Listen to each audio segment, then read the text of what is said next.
नमस्कार, India voice देख रहे हैं आप और मैं हूं आपके साथ आदित्य सिंह। तो स्वागत है आपका हमारे खास बुलेटिन हरियाणा पंजाब में, जहां हम बात करते हैं हरियाणा और पंजाब की तमाम बड़ी खबरों के बारे में।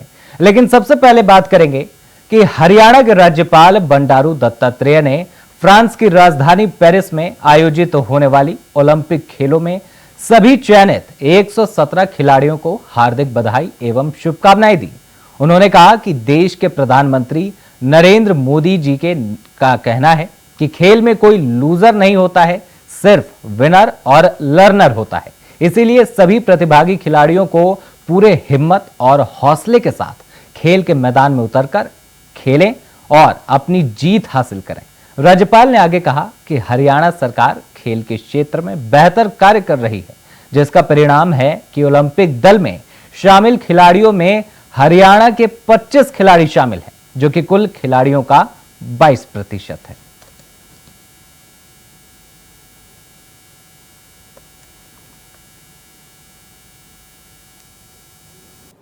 फ्रांस की राजधानी पेरिस में आयोजित हो रहे ओलंपिक खेलों में सभी चयनित 117 खिलाड़ियों को हार्दिक बधाई एवं शुभकामनाएं देता हूं।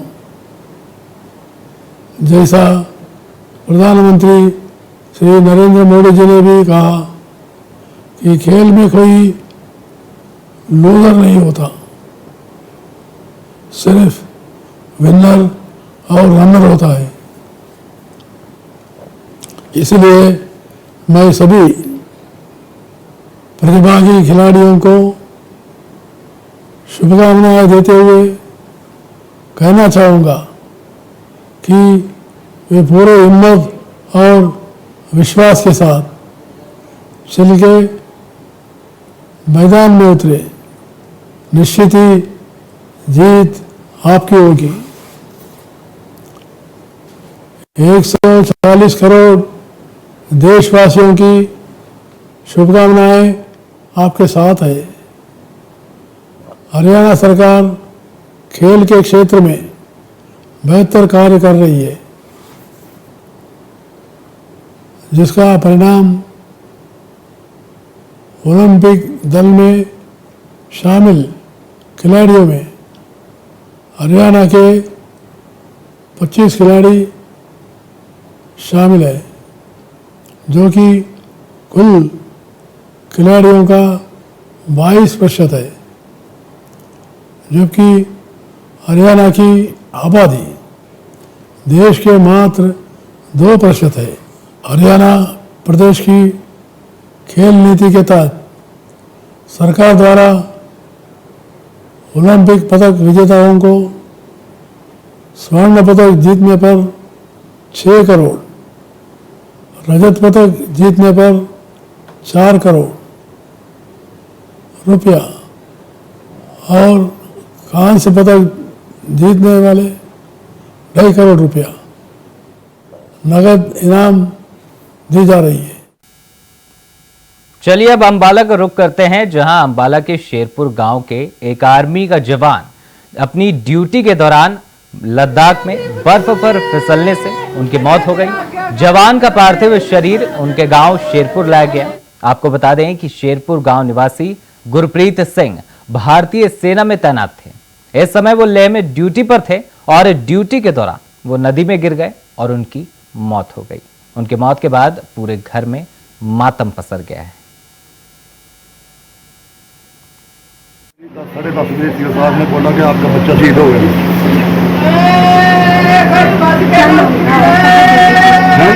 क्या नाम था, कहाँ पर गुरप्रीत सिंह ले में कारण पता लगा जी? कितनी उम्र थी? 25 साल थी। पोस्टिंग पे किस टाइम गया था जी वो दोबारा? कितने टाइम से पोस्टिंग तो 1 साल हो गया। 1 साल से वही ड्यूटी में था? नहीं ड्यूटी लास्ट टाइम घर कब आया था? 4 तारीख को गया। लास्ट टाइम घर कब आया था? अभी 4 तारीख को गया। मनप्रीत कौर है, भाई का नाम गुरप्रीत सिंह है।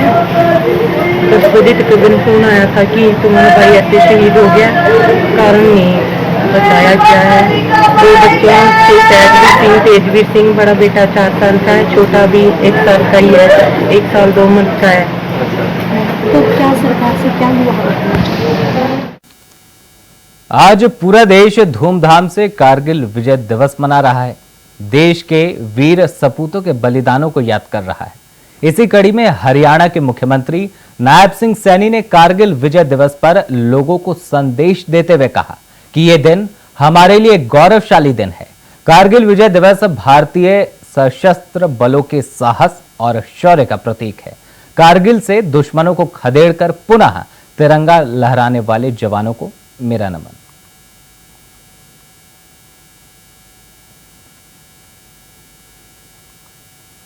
आज हमारे लिए बड़ा गौरवशाली दिन है। कारगिल विजय दिवस भारतीय सशस्त्र बलों के अदम्य साहस और शौर्य का प्रतीक है। आज का दिन हमारे जवानों की वीरता का स्मरण कर उनका सम्मान करने का भी दिन है। अपनी बहादुरी से कारगिल से दुश्मनों को खदेड़कर पुनः तिरंगा लहराने वाले जवानों को हम नमन करते हैं। ये हमारे लिए जो आज का कारगिल दिवस हमारे उन जवानों को समर्पित है। मैं आज उन सब जवानों को नमन करता हूं, प्रणाम करता हूं। तो आम आदमी पार्टी ने हरियाणा में होने वाले विधानसभा चुनाव की तैयारियों की शुरुआत कर दी है। शुक्रवार को पार्टी ने हिसार के बरवाला में एक रैली की। इस रैली में पंजाब के मुख्यमंत्री भगवंत मान ने आम आदमी पार्टी की रैली को और साथ ही साथ सभी कार्यकर्ताओं को संबोधित किया। आइए आपको सुनाते हैं क्या कुछ कहा पंजाब के सीएम भगवंत मान ने। साथियों, आपका इतनी भारी संख्या में बाहर निकलना इस बात का संकेत है कि आप नई कहानी लिखना चाहते हो। हरियाणा में बहुत हो गया, अनगिनत साल हो गए इनको राज करते हुए। हम भी भूल गए कितनी बार इनको वोट दिया।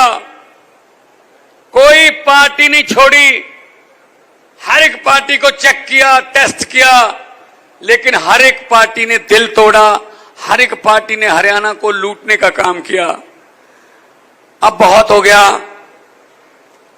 अगर बीमारी किसी डॉक्टर से ठीक ना होती हो तो डॉक्टर बदल लेना चाहिए। इस बार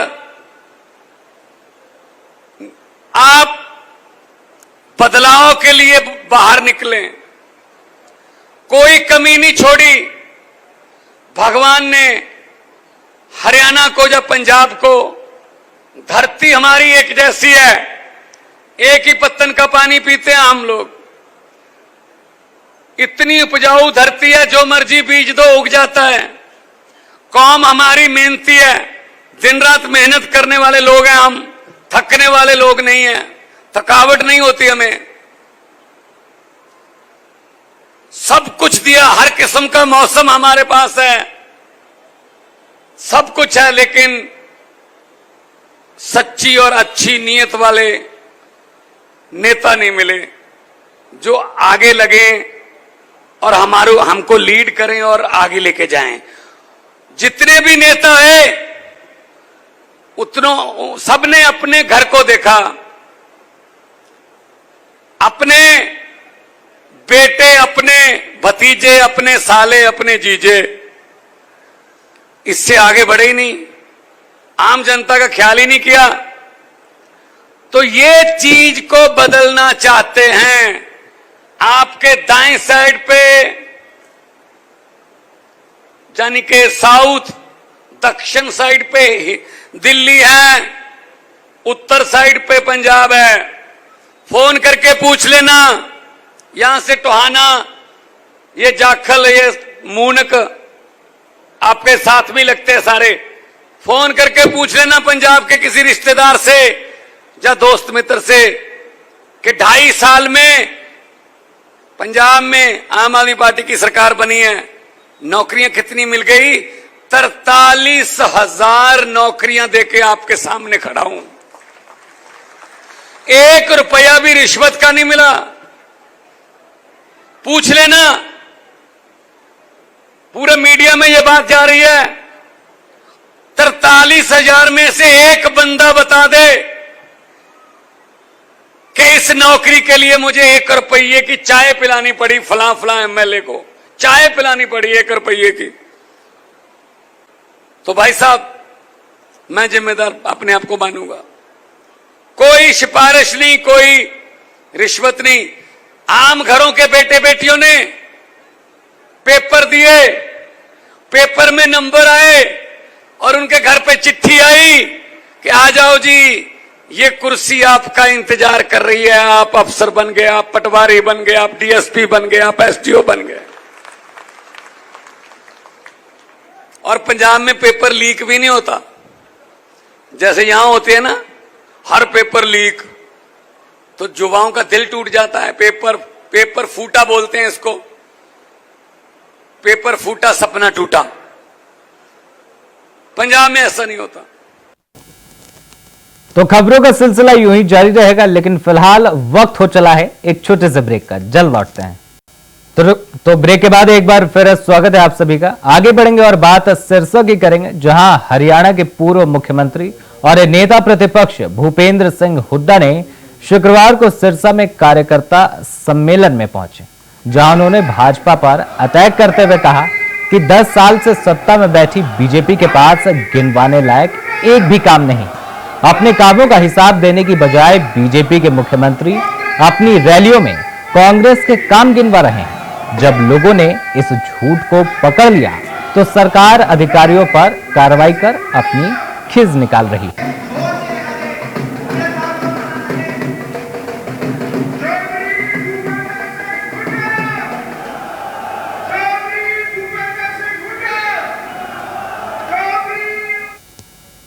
तो खबर अंबाला से है, जहां लोकसभा क्षेत्र की 1 अगस्त को होने वाली रैली को सफल बनाने व विधानसभा चुनाव में जीत के लिए बनाई इनेलो बसपा पदाधिकारियों की मीटिंग स्थानीय विश्राम गृह में बसपा जिला उपाध्यक्ष रामचंद्र व जिला महासचिव हरमेश पंजो खड़ा साहिब की अध्यक्षता में संपन्न हुई, जिसमें विधानसभा चुनाव में जीत व रैली की सफलता के लिए रणनीति बनाई गई। इसी अवसर पर इनेलो प्रदेश प्रवक्ता ओंकार सिंह ने कहा कि आज हरियाणा में बदलाव की लहर है और प्रदेश की जनता गठबंधन पर पूर्ण विश्वास जता रही है, तो और आने वाली सरकार गठबंधन की सरकार होगी।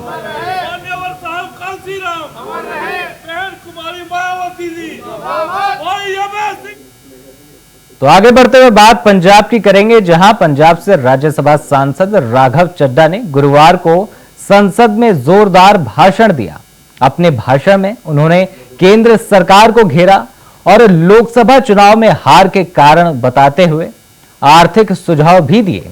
राघव चड्ढा ने कहा कि इस बजट ने देश के हर वर्ग को निराश किया है।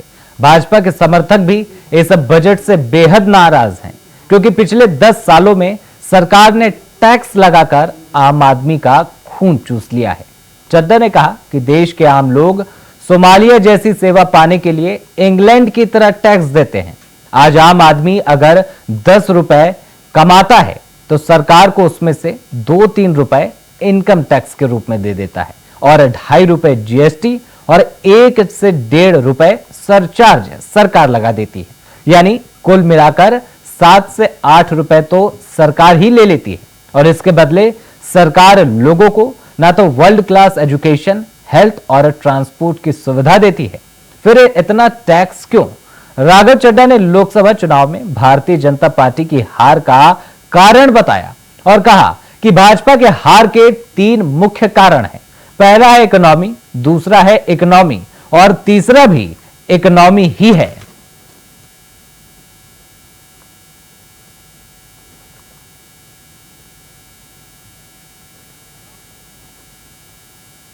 चलिए बात पटियाला की करेंगे, जहां पंजाब प्रदेश महिला कांग्रेस अध्यक्ष श्रीमती गुरशरण कौर रंधावा ने एक प्रेस कॉन्फ्रेंस की।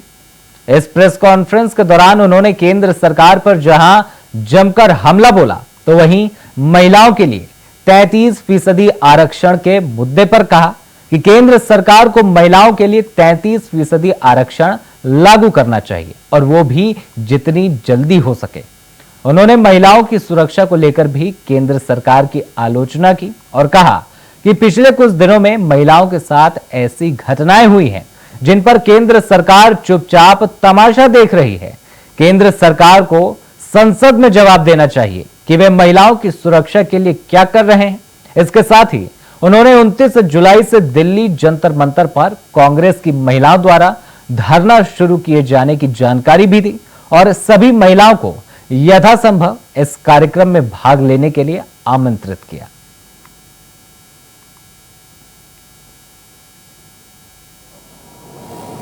राष्ट्रीय महिला कांग्रेस जो कि भारतीय राष्ट्रीय कांग्रेस का एक बहुत ही मूरला संगठन है, 29 जुलाई दिन सोमवार ਨੂੰ भारत की राजधानी दिल्ली के जंतर मंतर विखे एक राष्ट्रव्यापी अंदोलन की शुरुआत करन जा रहा है। इस अंदोलन दियां अहम ते 3 वड्डियां जिहड़ियां मंगां ने वो असी केंद्र सरकार तो मंग करदियां, क्योंकि राजस्थान दे विच 6 महीनों तो साडी सरकार उत्थे बीजेपी की जिहड़ी नवीं बनी है ਉਹਦੇ ਵਿੱਚ 6 ਮਹੀਨਿਆਂ ਚ 20,000 ਔਰਤਾਂ ਦੇ ਅਪਰਾਧਿਕ ਜਿਹੜੇ ਮਾਮਲੇ ਆ ਕੇਸ ਹੋ ਆਏ ਨੇ ਤੇ ਉਹਨਾਂ ਦੇ ਮੰਤਰੀ ਸਾਹਿਬ ਕਹਿ ਰਹੇ ਨੇ ਕਿ ਮਾਮਲੇ ਜਿਹੜੇ ਨੇ ਇਹ ਔਰਤਾਂ ਦੇ ਇਹਦੇ ਵਿੱਚ ਬਹੁਤ ਕਮੀ ਆਈ ਹੈ, ਜਦ ਕਿ ਵਿਧਾਨ ਸਭਾ ਦੇ ਵਿੱਚ ਦੇਖਣ ਨੂੰ ਮਿਲਿਆ ਕਿ ਅਕਸਰ ਉੱਥੇ ਜੋ ਵੱਧ ਜਿਹੜਾ ਅਪਰਾਧ ਹੋ ਰਿਹਾ ਉਹ ਸਾਡੀਆਂ ਭੈਣਾਂ ਤੇ ਹੋ ਰਿਹਾ। ਅਸੀਂ ਸਮਾਜਿਕ ਆਰਥਿਕ ਨਿਆਂ ਦੇ ਨਾਲ ਜਿਹੜੀ ਮਹਿਲਾਵਾਂ ਦੇ ਨਾਲ ਜੋ ਹਰੈਸਮੈਂਟ ਹੁੰਦੀ ਹੈ, ਉਤਪੀੜਨ ਦੇ ਜਿਹੜੇ ਕੇਸ ਹੈ ਉਹਨਾਂ ਦੀ ਰੋਕ ਦੀ ਮੰਗ ਕਰਦੀ ਹਾਂ। ਪਹਿਲੀ ਸਾਡੀ ਮੰਗ ਹੈ ਕਿ ਮਹਿਲਾਵਾਂ ਦਾ ਜਿਹੜਾ ਰਾਜਨੀਤਿਕ ਸ਼ਕਤੀਕਰਨ ਹੋਣਾ ਚਾਹੀਦਾ ਹੈ, ਜਿਹਦੇ ਤਹਿਤ बीजेपी सरकार ਦੇ ਪ੍ਰਧਾਨ ਮੰਤਰੀ ਮੋਦੀ ਜੀ ਨੇ बहुत ही ਵੱਡੀਆਂ ਗੱਲਾਂ ਕੀਤੀਆਂ कि असी बिल पास कर दिता, साडियां भैणां तो भुलो के वोटां लईआं। पूरे हिंदुस्तान दे विच भैणां नूं एक बड़ी आशा दी किरण ते उम्मीद जागी सी कि बिल पास हो गया राखवीकरण दा 33% दा, पर जिहड़ा ये लागू है वो नहीं किया गया। सो साडी सारियां भैणां दी पूरे हिंदुस्तान दे विच भैणां दी मंग है कि 33% जिहड़ा रिजर्वेशन का राखवाकरण का उन्होंने बिल पास किया है, तुरंत उन्होंने लागू किया जाए ते नाल ही असी मंग करदी हां कि जिहड़ी बहुत ही पछड़े वर्ग दियां साडियां भैणां OBC जिहड़ी कैटेगरी च आउंदियां ने उन्हां नूं भी इस राखवेकरण दे विच शामिल करके उन्हां नूं भी ये लाभ जिहड़ा मिलना चाहिए।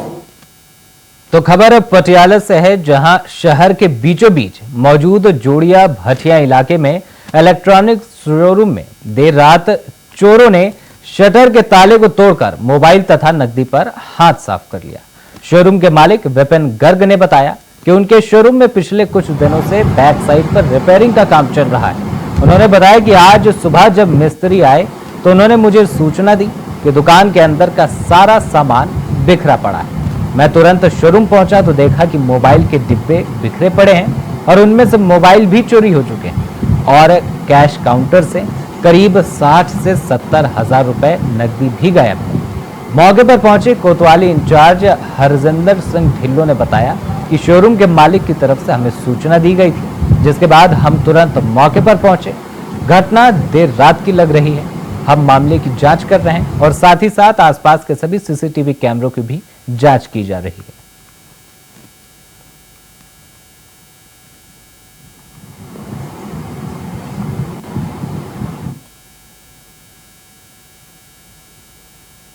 अब रुख पंजाब का करते हैं, जहां ट्रैफिक की समस्या से आम जनता का बुरा हाल है। वहीं अगर बात करें सोशल मीडिया की, तो अक्सर चलती गाड़ियों में स्टंट के वीडियो वायरल होते रहते हैं। ऐसा ही एक मामला पटियाला बस स्टैंड का देखने को मिला, जहां एक ऑटो चालक चलते ऑटो में स्टंट करता दिखाई दे रहा है। तो वहीं जब इस मामले की छानबीन की गई तो पता चला कि ऑटो चालक बबलू का वीडियो वायरल हो रहा है, जिसमें एक महिला को धमकाया और लात मारा जा रहा है। वहीं जब महिला से बात की गई तो महिला ने ऑटो चालक बबलू और उसके पिता राणा के ऊपर आरोप लगाए और कहा कि अक्सर मुझे तंग किया जाता है और परेशान किया जाता है और धमकी देते रहते हैं। वहीं महिला की तरफ से डायल 112 पर कॉल करने के बाद पुलिस मौके पर पहुंची और दोनों पक्षों को थाने में बुलाया, जिसके बाद मामले में महिला की तरफ से पुलिस को लिखित शिकायत दी गई है।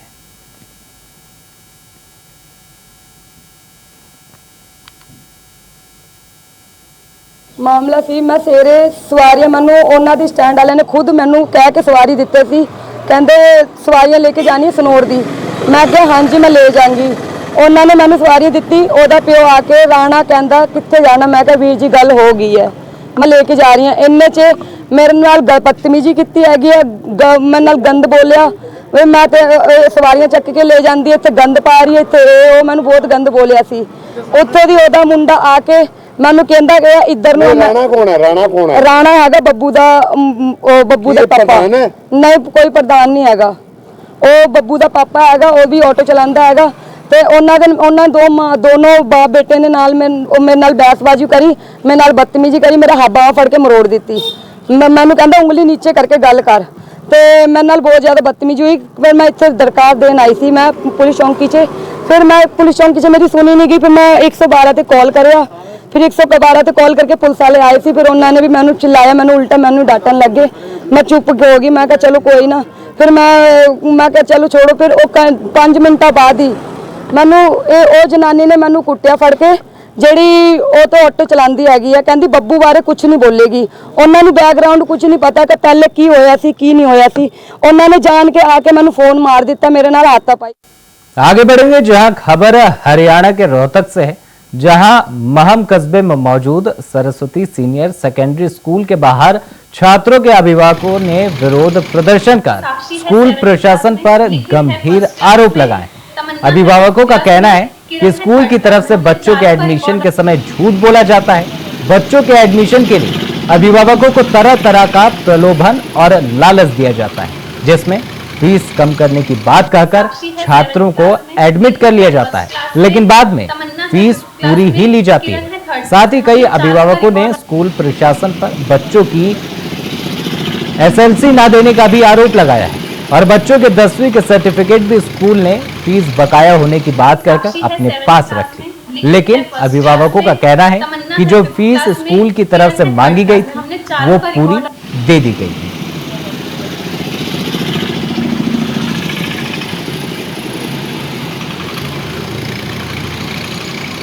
साक्षी है 7th क्लास में, लिखित है 1st क्लास में, तमन्ना है 5th क्लास में, किरण है 3rd क्लास में। हमने चारों का रिकॉर्ड। चलिए अब रुख पंजाब के होशियारपुर का करते हैं, जहां पंजाब पुलिस लगातार ट्रैफिक नियमों के उल्लंघन करने वालों पर सख्त रवैया अपना रही है। इसी कड़ी में होशियारपुर के पीसीआर इंचार्ज सुभाष भगत ने अब ट्रैफिक नियमों के उल्लंघन करने वालों के घर जाकर उनके चालान काटना शुरू कर दिया है, जिसके बाद होशियारपुर के रहने वाले एक युवक के घर पर जाकर उसकी गाड़ी का भारी भरकम चालान किया गया। ट्रैफिक पुलिस अधिकारी सुभाष भगत ने युवक को वार्निंग भी दी और कहा कि अगली बार अगर वो या कोई भी व्यक्ति ट्रैफिक नियमों का उल्लंघन करता पाया जाता है तो उसके खिलाफ सख्त कानूनी कार्रवाई की जाएगी। मिली जानकारी के मुताबिक जिस युवक का चालान काटा गया वो खुद पंजाब पुलिस के ही एक कर्मचारी का बेटा था।